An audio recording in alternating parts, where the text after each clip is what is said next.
Eto na nga mga chong, marami tayong basketball updates. Ano nga ba ang plano ni Coach Tim sa Barangay Ginebra? May trade pa nga ba na magaganap? Hindi nalingid sa kaalaman ng lahat. Mainit na mainit ang pangalan ni Maverick Ahan-Misi ngayon.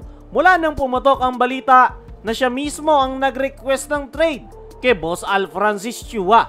Maraming fans ang nagtatanong, ano nga ba ang plano ni Coach Tim at may trade pa ba na magaganap? Ayon sa mga reliable source, kung si Coach Tim Cone lang ang masusunod, ayaw niyang galawin ang lineup ng kanyang kupunan.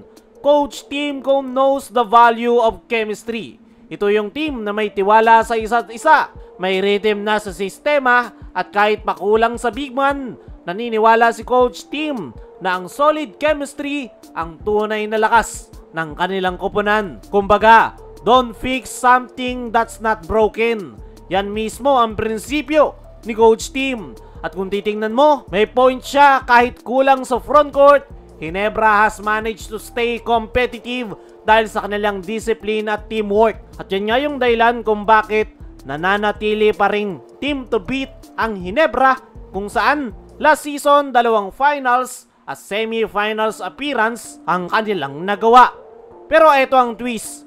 Kahit ayaw ni Coach Tim ng pagbabago sa kanyang kupunan, si Maverick Ahan-Misi na mismo ang gustong umalis. At kapag player na mismo ang humiling ng trade, mahirap nang pilitin na manatili ito at maglaro sa kanilang kupunan. According to insiders, Coach Tim tried to talk to Maverick.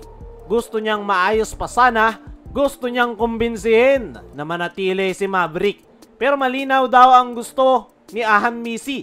He feels na hindi siya fully utilized sa Ginebra system. At syempre, bilang isang professional player, gusto niya ng role kung saan makapag-contribute at makakakuha ng mas malaking playing time. Sa ngayon, ipit sa sitwasyon si Coach Tim. Una, gusto niyang panatilihin si Maverick sa kanilang lineup. Pangalawa, ay alam niyang kailangan niyang irespeto ang desisyon ni Maverick. At yan nga yung isa sa dahilan kung bakit nade-delay ang trade.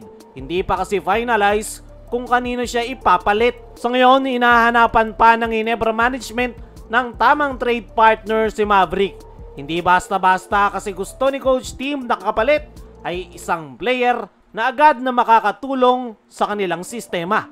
Hindi lang basta kapalit, kundi fit sa kanyang sistema na triangle offense. Sa ngayon, ay kung walang magandang offer na papasok sa Ginebra para maging kapalit ni Maverick, ay malaki yung posibilidad na madelay palalo yung trade.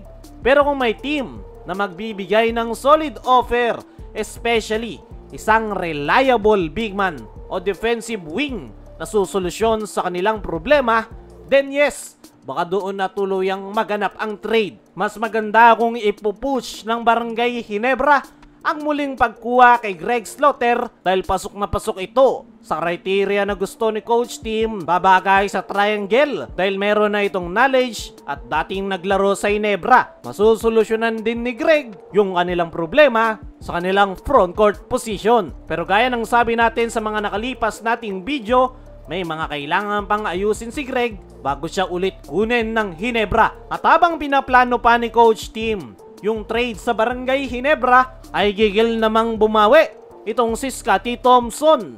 Marami ang nabigla nang makitang statline ni Scottie sa kanyang debut game. 0 points, 5 rebounds at 1 assist. Para sa isang MVP caliber player, medyo disappointing. Pero teka lang, wag tayo basta-bastang mag-judge. Ayon sa mga insiders, Scottie has been putting in extra work sa practice, early morning workouts, shooting drills at defensive repetitions. Lahat yan ay ginagawa ni Scottie para maka-bounce back matapos yung kanyang hindi naging magandang debut game. Para sa akin mga chong, suggestion lang, mas magandang ibalik ni Scottie yung kanyang dating laro na hustle, rebounds at all-around performance. Diyan nga siya nakilala at diyan niya nakuha ang MVP award. Nitong mga nakaraan kasi ay mas nakafocus si Scottie sa pagpapacilitate ng kanilang opensa. Kaya naman, hindi ganun kaganda yung kanyang ipinapakitang performance. At kung sakali na ibalik ni Scottie yung kanyang dating laro na sobrang sipag at makikipagpalitan ng muka. Makuha lang ang bola ay siguradong mas magiging maganda yung takbo ng kanilang opensa. Dahil ang kailangan ngayon ng Ginebra ay spark plug para mabuhay ang lahat. Kaya mga chong, ano ang masasabi nyo ngayong gigel si Scottie na bumawi kontra TNT? Ano rin yung masasabi nyo sa plano ni Coach Team? I-comment mo lang dyan sa ibaba.